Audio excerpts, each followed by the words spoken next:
Kevin was so excited, he held the box carefully in his hands. His eyes were glued to the beautiful antique signet ring in the box. It had an ancient aura, and he couldn't take his eyes off of it. "I'm glad to have found you again, my friends. Thank you so much. Let's have a toast." They stayed up and chatted well into the night. Because it was so late and they were in no shape to drive home, Gilbert arranged for them to sleep in the Chartreuse Mills VIP suite. And when he woke up the next morning, Kevin didn't head home. Instead, he went straight to his office at Williams Media. After resting on the sofa in his office for a while, Kevin began wondering if he should send a message to Lily. Just then, his phone rang. Kevin saw that it was his mother-in-law, Dorothy. "Hello, Mom." "I understand. You haven't seen each other in a long time, so you must have had a lot to talk about. By the way, didn't I ask you to bring your parents here for a physical? It just so happens that I have nothing to do for the next couple of days. How about tomorrow?" When he heard her bring the subject up again, Kevin frowned. He really didn't want his parents involved in all of this. "How about this? After I bring my parents here tomorrow, I'll pick up you and Lily to go and get another checkup to see what the problem is." Dorothy was unhappy to hear this and was about to object, but Kevin didn't give her a chance. "Then it's decided. Let's go and get the physical together, all of us. But I have to hang up now, Mom. I still have something to do. Talk to you later." After Kevin hung up, he put down his phone and was about to rest for a while when someone knocked on his office door. Miss Wilson walked in wearing a light blue professional suit and shoes.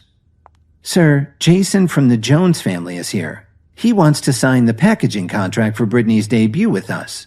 What do you think we should do?" "He's here pretty early. Don't worry about him right now. Please contact the Jones family directly. Let them know that, since they've ignored my previous instructions, our agreement with them will be voided if they send him here again. If they want to continue to work with us, then they must ensure that all corporate matters will be handled by Lily and Lily alone. Otherwise, we have nothing to talk about." In the old Jones family mansion, the key players of the family were sitting in the living room trying to figure out how to handle all of this. "We need to make a long-term plan. After all, if they want to cancel our agreement, we won't have a chance in court. If that happens, we'll be the ones to suffer." Grandma Jones was absolutely right. Williams Media was far more powerful than they were. The Jones family had to give in, so Jason's cousin Matilda Jones was chosen to replace Jason. They all wanted her to take Lily's place and go to Williams Media the next day. While this was going on, Kevin spent half a day at his office and then rode home on the new electric scooter that Miss Wilson had bought for him. "Damn it!" Dorothy groaned. Seeing that Kevin hadn't responded to her, Dorothy kicked off her dress shoes and stomped across the room to sit down next to Lily. Lily gave her a puzzled look. "What's wrong? You look like you're mad at someone." "Kevin told me that he wanted to do a checkup along with everyone else. What did he mean by that? Does he think the problem is with me?" Mom, can you not rush things? I have so much going on right now. How could I possibly think about having a baby in the middle of this train wreck?" "You're still not in a hurry? You've been married for over 2 years. The in vitro's already failed 3 or 4 times and you're not in a hurry?" "Let's not talk about this right now." After eating and then cleaning up, Lily lay down on the bed.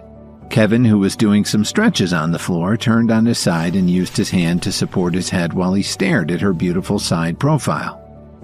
"Lily, if Grandma Jones calls you tomorrow and she asks you to talk about the deal with Williams Media, don't agree with her right away. Just let her wait." Kevin didn't worry about Lily's impatient tone.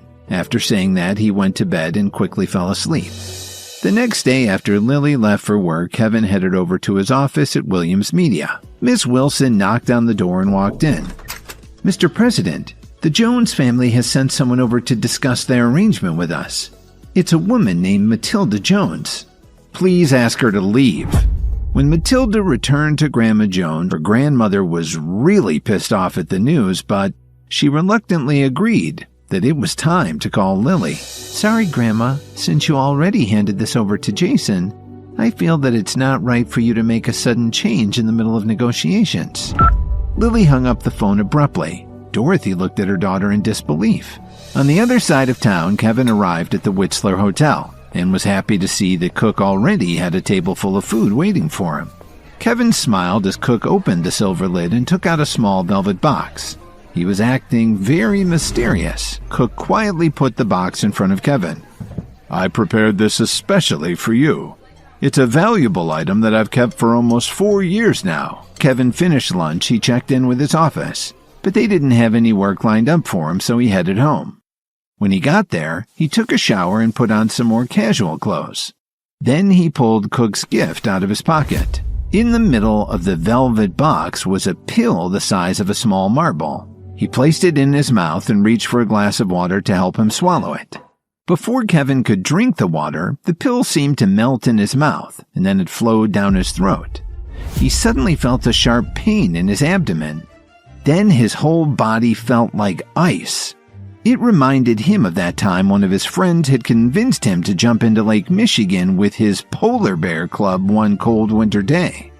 Then his eyes rolled up in his head, and he fainted.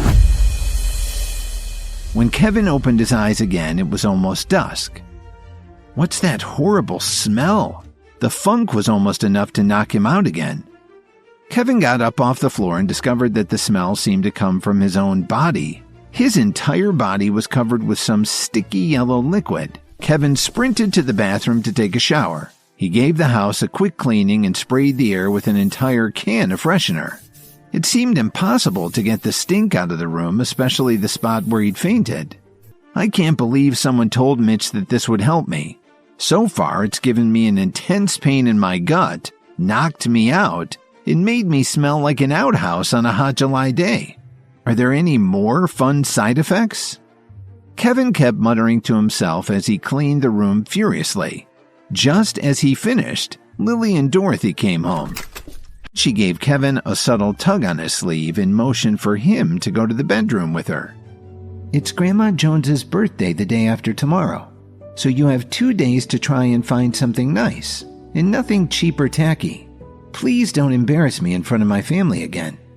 When Lily told him this, Kevin remembered that he and Grandma Joan shared the same birthday. But usually everybody spent so much time fawning over Grandma that they forgot about him, so he wasn't much in the mood to celebrate. He nodded in agreement.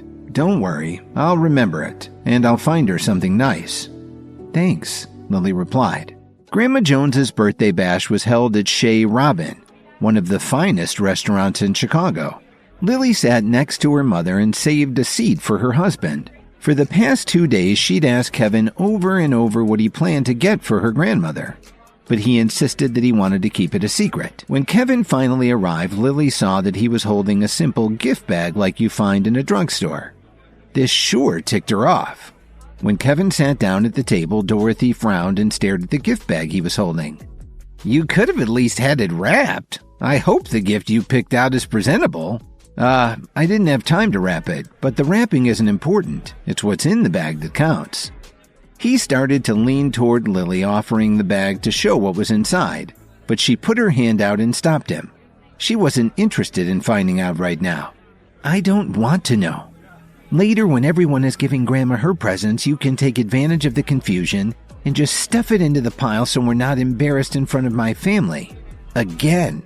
"All right," he said. "Whatever you say." Everyone had already started to give their gifts to Grandma Jones, who was seated on the dais at the front of the room. They were all secretly competing with each other to see who would give the most valuable or rare gift to Grandma Jones. So far, the best presents were the beautiful diamond brooch that Matilda gave Grandma, as well as the antique Victorian bust that Jason had presented to her.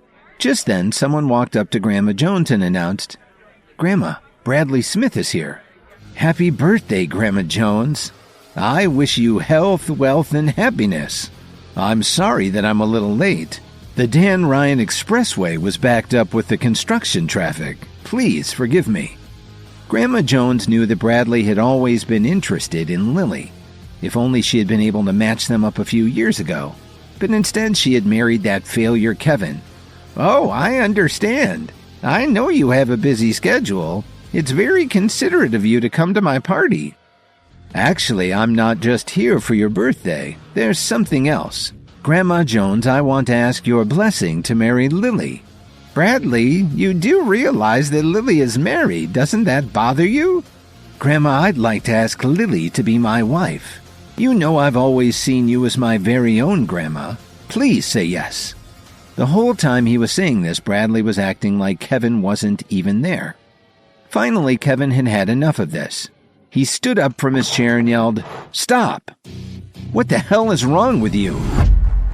Hi, Kevin here. If you are wondering what happens next, then download the Pocket FM app and listen to the exciting episodes of Insta Empire now with the link in the description.